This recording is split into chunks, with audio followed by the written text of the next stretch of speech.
Welcome back to What Arty Noobs with General Disturbance. Yes, we've got the AMX M4 mle.54 in front of us. It's the Tier 10 French SPG heavy tank. This one's located on the south spawn of Lakeville encounter under the command of Awppenheimer. I offered them a chance to surrender, but they decided to wait and see. Well, I don't think anyone can confuse this with an SPG. I know it's big, it's very heavy though. It's 80 tons of metal, and that's why it only goes about 35 kilometers an hour at top speed. Based on the original Tiger II design, the AMX M4 hull is actually quite innovative.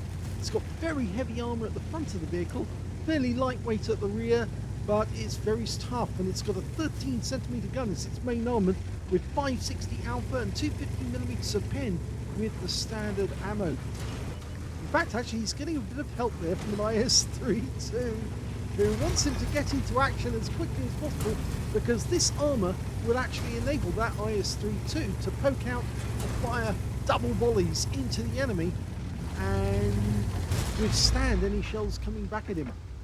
Okay, well, first shot actually did hit the armor of the Skoda, but it looks like it hit the armor at an angle and just tracked the guy.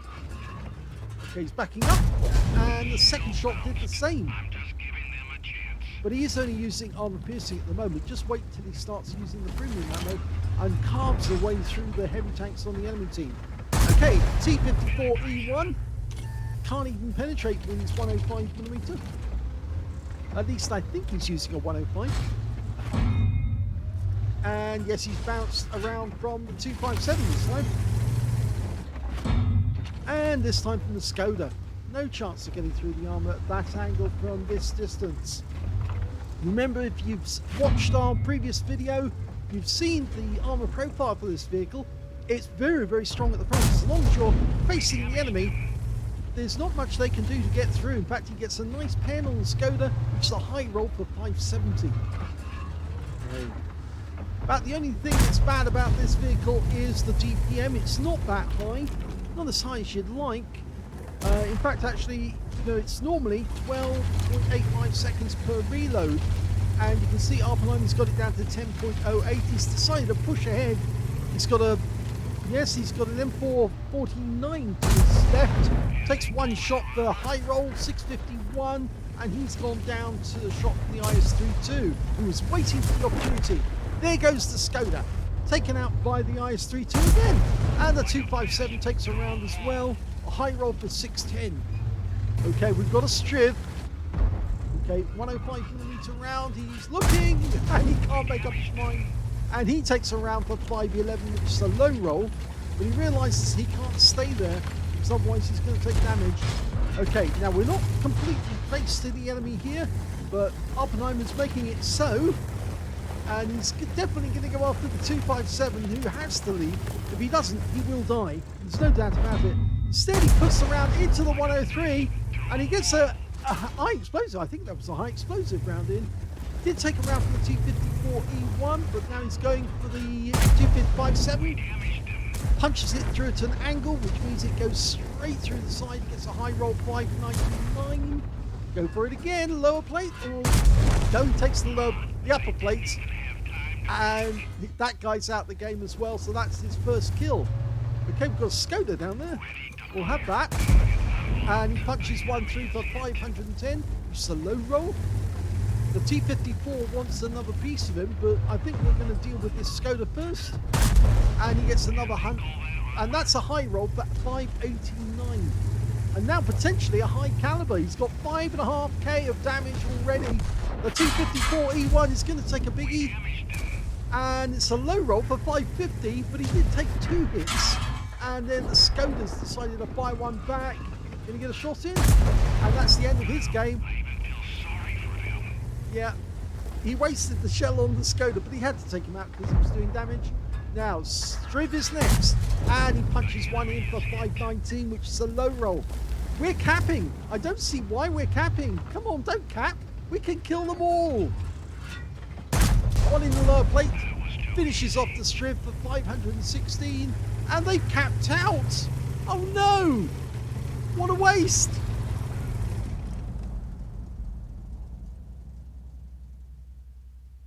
Well, I think you can see why this particular video is a two-parter, mainly down to the fact that our teammates ended the game prematurely because Awppenheimer effectively captured the cap area, even if we just wanted to kill all the remaining enemy tanks. He got a third-class tanker out of that game, as well as a duelist for taking down 2 tanks who damaged him, a fire for effect for doing more damage than hit points to his own vehicle, and he did get the high caliber for dealing the most damage in that game. His win rate was 9,667, but he wasn't finished. He could have gone and killed the rest of the enemy team as well, but he didn't get a chance to because his teammates decided to, yes, they had a pretty bad case of premature capulation.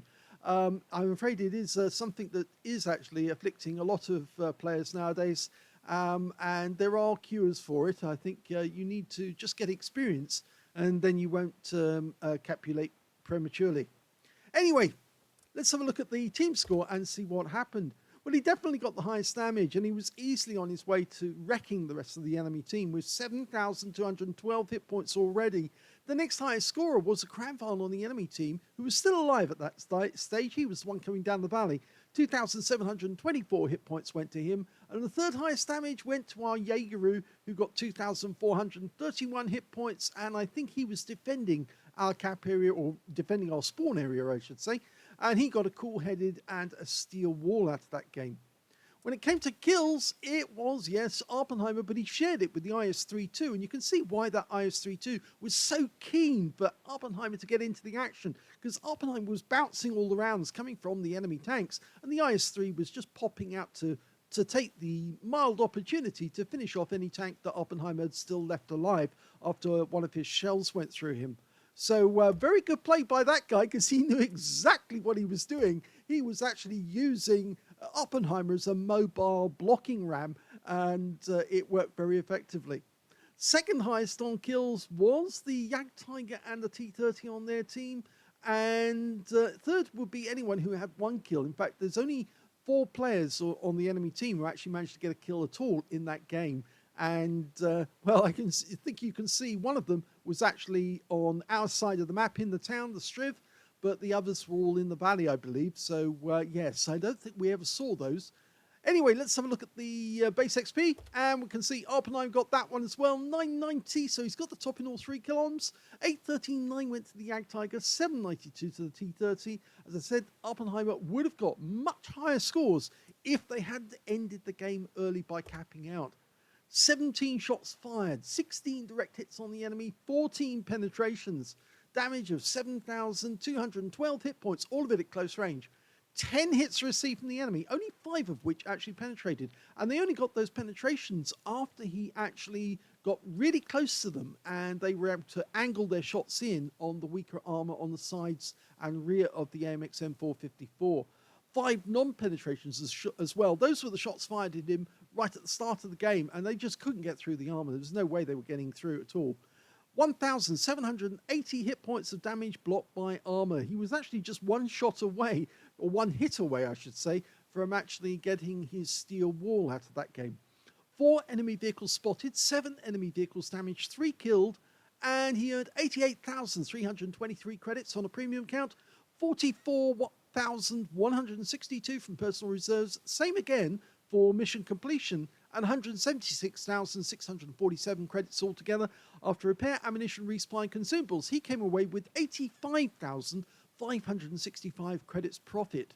7 bonds, because it was tier 10, 1,485 XP for the battle, 743 for mission completion, and 1,485 for personal reserve bonus. Took away 3,713 experience altogether. So, yet again, the AMX M4 shows that it can be very dominant in the hands of somebody who knows what they're doing with it. And so long as you keep your front to the enemy, you are very, very difficult to penetrate. Let's have a look at the second battle. The next battle is on El Halluf Encounter, and you may notice that there's a mark of excellence on the barrel. Yes, in one of the intervening games before we saw this one, Awppenheimer did get his first mark of excellence. It wasn't a battle learning note, that's why he didn't send it through, because obviously he wants us to see the really good games, or the ones where he had to really fight it out. That's an interesting front to the CC1 Mark II. made it into an angry face and a nose. Yes, not the sort of face you want to see though. Okay, well, he's off to the confrontation area in the northwest corner of the map, and an enemy light tank has been spotted, T-49, coming up the other end of the map. Okay, so we know what this tank is all about. It's about the frontal armour, which is very similar in many ways, as I said, to the Panzer 7, in that it's all about the front of the tank and a big gun as well to do the damage. Awppenheimer's decided he's going to go down this corner. He's risking a bit because there might be somebody ready to snipe into him as he cuts across here, but no, managed to get through. And his platoon mate on this one is Jiffy. Yes, we've seen Jiffy before. He has regularly platooned with Awppenheimer and is also a really good player in his own right. We've actually done videos for him. Oh, look at that, 705, took a hit for 555, and that's a low roll, and that was just from Awppenheimer's gun. There was another hit from somebody else, and he now punches around into that object 2685, and just stays here for the moment. I heard rumbling. Yep, that's the enemy Arty coming in. Okay, he's waiting for the right moment. Remember, this tank is better when it's facing the enemy, and that's why he turned the tank hull around to get the front facing that end. Ideally, you want to have the front to the enemy because the armour is weaker slightly on the sides. If they can get any shot into the sides, then it will do damage. Now, we only saw the top of that Type 61, so it wasn't worth firing a quick snap at him. And that CC1 Mark II, yeah, he went out a bit ahead before we were ready. And he's paid for it by being wiped out. Now, will the enemy push forward? I'm wondering if that TNH is going to try and push and pay for it. Yes, he does. 476 though. He was lucky that was a low roll. He could have lost a lot more than 476. Okay, we're still firing standard AP. We bounced around that came from the 2685, and that was a 750 hit point round. And the Conquerors decided to go ahead. Arty landing somewhere else. And the 6-1, yes. Bad news for him. High roll for 633, but we did take a round, so he knew where to put the shot in order to get the damage. But he's going to stick around and take another hit. And oh, now that's annoying because we didn't get anything from that shot. And in fact, we took a heat round from the 61 for 308 in the process. So somebody else got the kill, and in fact, actually, it was Jiffy who got the kill. Oh, we won't be worried about that then. At least Jiffy got him. It was a bit of a kill steal, you might say. Oh, now TNH. Yes, it is. We bounced the round that came from him. No, it was a Viz-55, not the TNH. So the Viz-55 has just fired his second round, and Jiffy just hit him. And there's another round into the TNH Viz-51. And that one was a low roll. No, high roll, sorry, 577. We bounced around and came back. Okay, should be able to get him. Didn't try. That we took a hit there for 424. Where did it go? He was just checking there to see where did that shell go? How did he get it in? It was an APCR round, admittedly. Just have a quick look ourselves, actually. Oh, lower plate. I'm not sure if that was the shot that went in the lower plate. It may have been the Type 61 who got the shot in the lower plate. And the enemy's capping. This is an encounter game after all. We go down into that dip, we might be vulnerable to shots coming up at us. There is a Doom Turtle down there, actually. That's what they've got in the cap at the moment. You can see they've tried to hit the cupola, and they failed on the cupola. But this is what we're waiting for. Yes, the enemy mouse. He tries to get that through the weak spot on the turret, but he doesn't get it. And the guy is angling his turret, so he knows how to drive a mouse. But we will take advantage of him on the side of his turret. Oh! And didn't get it. It bounced off. Okay, the 2685's come up, and thank you very much. Pump that one into the TNH. That mouse is getting close, and we might have to be worried now, because we might have to do something. Go for the weak spot. He doesn't even get it through. He's firing premium ammo now, and it's not getting through. Jiffy's trying to fire from a different angle. We block one shot, go for the weak spot. Yes! Got that one in, but now the 2685's come in, and he's punched one into us for 679 through his our low plate using heat. We punch one back for 583, high roll. This is a problem because we've now got two tanks who can pen us coming in from different angles. We have to back away. Oh, and there goes the enemy 2685. We pull back. We need to. We don't want to get shot in the rear as we pull back here, though. Jiffy's going to have to come with us. If he stays there, he's going to get pummeled. Took one round through the side of our turret. Enemy tank. Oh, he's gone. Skoda T50. Nice target of opportunity there. We come around this corner, but now we've got to face a Badger. And he's still fairly healthy. Punch one in. 605, a high roll. Now, is Jiffy still alive? Barely. He's just around the corner. He's only got... He's on... Oh! Jiffy managed to get a kill, and we just got a kill on the Badger. Jiffy's still in it. And the enemy's still capping. They've got two in the cap at the moment. We're one tank down on the enemy. We're going to have to leave this area, and we need to get a reset. Jiffy's fighting in this area. He's pulled around. He's managed to get over the dip. I think he's going in to try and get a reset if he can. Oh no! Jiffy just got wiped out by the Doom Turtle. The Doom Turtle was waiting for him. And Awppenheimer's now having a look to see if he can get a shot in on the Doom Turtle, get a reset. There he is. Oh! Oh dear. He's resting his barrel. Well, you can't say that wasn't an exciting battle. That one had everything in it, even targets of opportunity driving by, which he just managed to finish off.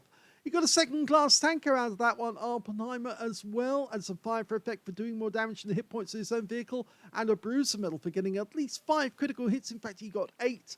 And he did get the high caliber out of that one for dealing the most damage in the game overall. And his win rate was 6,521, which is Super Unicum standard. Let's have a look at team score and see where he was.